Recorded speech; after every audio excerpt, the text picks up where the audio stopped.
We have made repeated attempts, and with varying degrees of success, to meet with the heads of oil companies in Alberta. And we've met with the big ones all the way up. Imperial won't have a thing to do with this. They're the most reactionary ones, but we've met with Petrocan and some of the other Shell, some of the other big ones.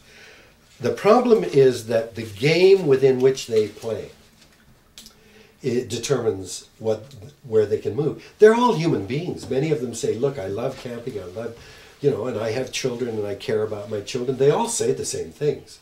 The problem is, in order to play that game, you've got to play within the economic paradigm that we have. And this is the real challenge.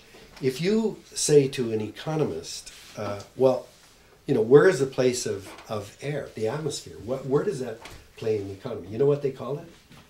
They call it an externality. The very atmosphere that keeps us alive is considered irrelevant to the economy.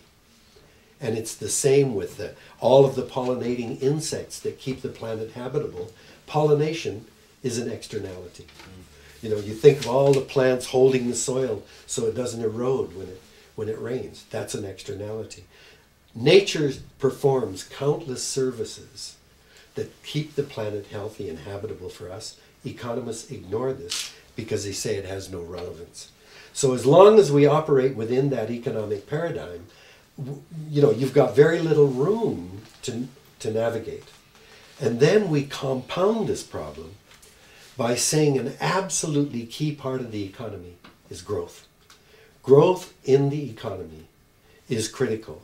You ask any politician or CEO of a company how well they did last year, and they'll immediately point to whether or not they had growth in GDP and in market share and profit in jobs. Growth has become the definition of progress. You can't grow forever in any finite world. And the problem with that is, do we never say how much is enough? Do Canadians really need more stuff? Don't tell me an iPod 4 is absolutely crucial to our survival. But we've come to think growth in an economic system that is by itself totally out of sync with the planet's life support systems. That growth of that sick system has got to be perpetuated above all else. Yeah, it's pretty hard to deal with these CEOs. They're human beings. We can communicate, they understand, but that's a huge jump because we play in different games.